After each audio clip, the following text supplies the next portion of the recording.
Senhoras, senhores e senhoritas, muito boa noite. E bom dia para você que nos assiste aí do Japão. Eu sou Curió Oliver. Está começando mais um Balde de Sopa. Balde de Sopa. Enterro a palavra mãe. De um babino caro, mi piace bello andare in Porta Rossa a comprare l'anello. Pois não? Eu queria falar com a madame. E o que você quer com a madame? Eu tive aqui outro dia. E? Eu dei uma olhada em umas fotos. Eu queria ver de novo. Qual é o seu nome? Ela não me conhece. O nome, garoto? Alu Areia. Como? Alu Areia. Cada nome, né? Madame, tem uma menina aqui embaixo querendo falar com a senhora, madame. Ainda bem que ele não me reconheceu do programa do Curió. Não aguento mais. Quer alguma esmola, minha filha? Não, senhora. Obrigada. Eu queria saber o nome daquela mulher ali da foto. Estamos aqui no Teatro Glaucio Gil com o elenco do Segredo de Areia e hoje a gente vai falar um pouquinho com eles a respeito da estreia, a emoção que é estar aqui no palco, falando um pouquinho sobre a peça, sobre os personagens e a complexidade que é trazer essa história aqui para os espectadores. Seu Sacha, boa noite, muito obrigada por dar essa entrevista aqui para o Jornal DR1. Fala um pouquinho para a gente sobre o seu personagem, um pouquinho para a gente sobre a peça. Então, a peça, eu estou aqui graças a um convite do Delson Antunes, nosso diretor, que estava buscando um texto junto com a Françoise Furton e encontrou O Segredo de Areia de Rosa Capilla. Me chamou para participar, eu já conhecia parte do elenco, um elenco absolutamente inacreditável, da companhia Janela Azul de Teatro. E, nossa, só felicidade. É a primeira temporada que eu faço, acredito que todos nós, né? Depois da pandemia. Sim. E o Arthur, daqui do teatro, me disse que é o primeiro espetáculo, primeira temporada pós-pandemia também. Então, nossa, renovando o trabalho, renovando a esperança, renovando a dedicação na cultura do nosso país. Com certeza. E qual é a parte que você acha que foi o ápice dessa peça, nessa noite? O programa do Curió, é lógico. Oxe, eu vou lhe dizer que só o Jornal DR1 para cobrir ao vivo o Balde de Sopa. Balde de Sopa. Estamos aqui agora conversando com nada mais, nada menos que a Tayane Nascimento. Ela que interpreta a Alu Areia, que é a personagem principal da peça. Alu, fala um pouquinho pra gente sobre... Eu falei que você é a Lu. Eu gostei, a Lu. É verdade. Ela já encarnou tanto o personagem que eu já estou chamando ela de Alu Areia. Tayane, por favor, fala um pouquinho pra gente sobre a sua personagem. Sim.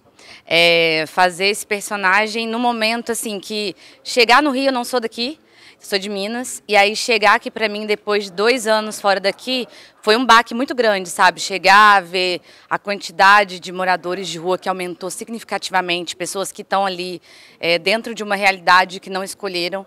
Então, tá aqui hoje, né, num marco agora também para esse teatro, depois da pandemia, tá aqui o primeiro espetáculo depois da pandemia, tá aqui fazendo uma peça como essa e dando voz para pessoas que geralmente não têm voz.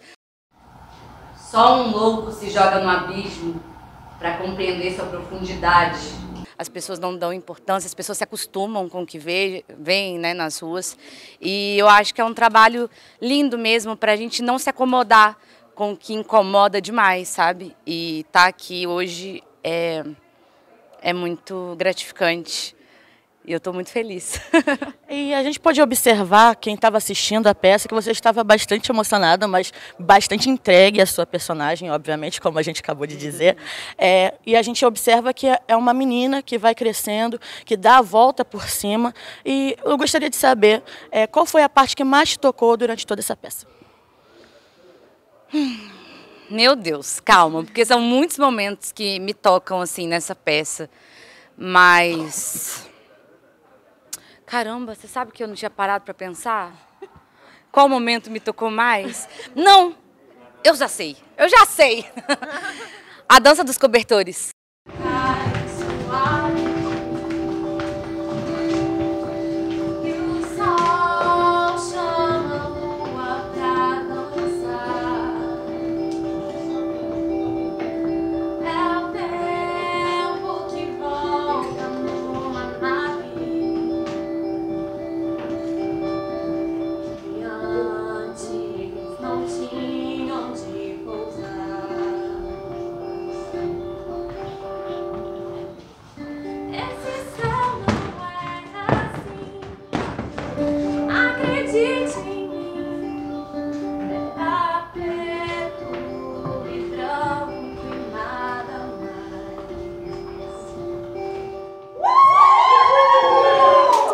A dança dos cobertores, para mim, é o que mais me emociona em toda a peça, porque, cara, parece um sonho, né?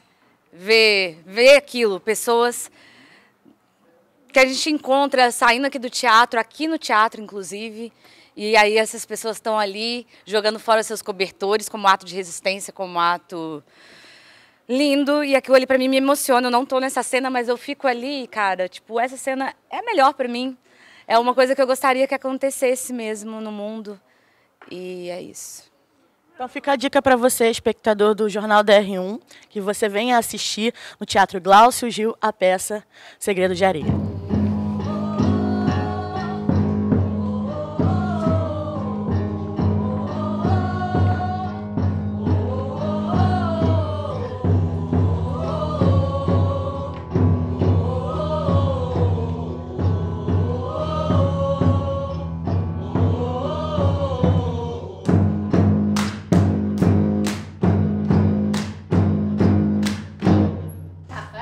Não, já tô cheia já. É a primeira vez que a senhora viaja de ônibus? Nada, minha filha. Quem dera. Essa viajona já faço há anos. Conheço todos os garranchos aí da estrada. E você, já viaja sozinha? Eu vou atrás da minha mãe.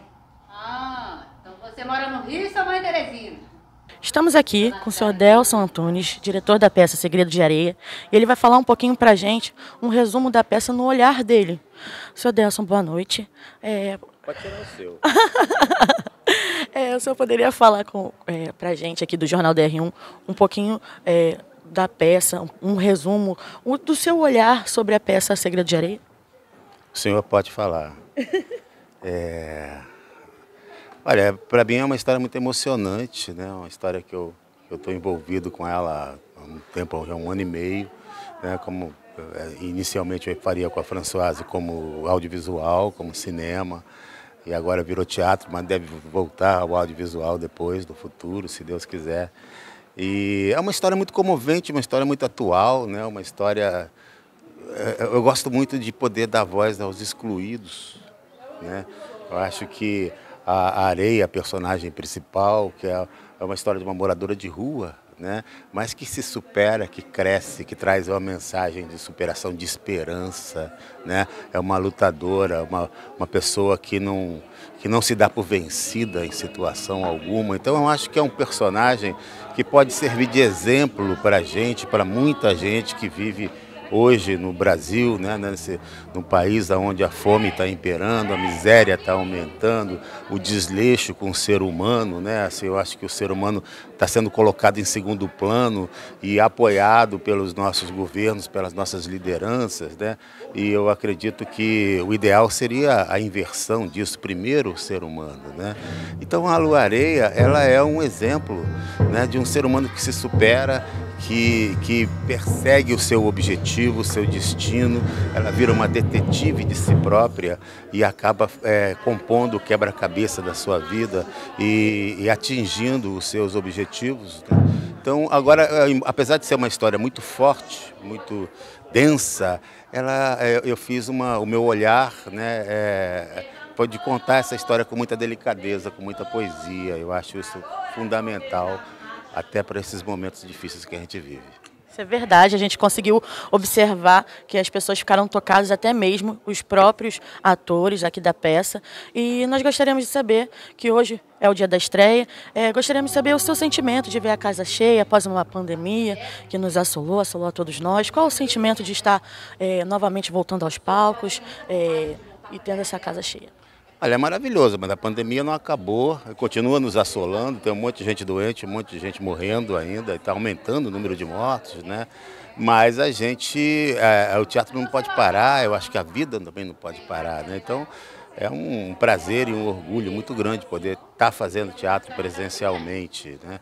Agora, essa peça tem uma história especial, que é a minha história com a parceria que eu tenho com a Françoise Forton durante mais de 30 anos, né? Eu escrevi para ela, eu dirigi, eu atuei junto com ela, eu mantive um curso de formação de atores com a Françoise também durante 3 décadas.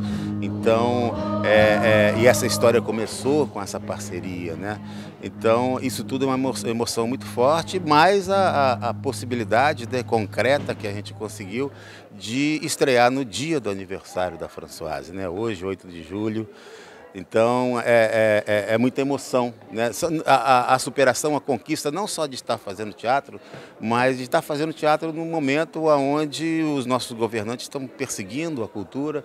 Então, é uma peça sem patrocínio, mas a gente, ao mesmo tempo, as coisas foram se encaixando de uma forma tão linda, tão maravilhosa, com doações, com ajudas de muitas pessoas, com a participação de craques do teatro brasileiro, né, que ajudaram muito na qualidade do nosso resultado. Então, tudo isso causa uma emoção e uma gratidão muito grande. Muito obrigada. Obrigado a você. Valeu, gente.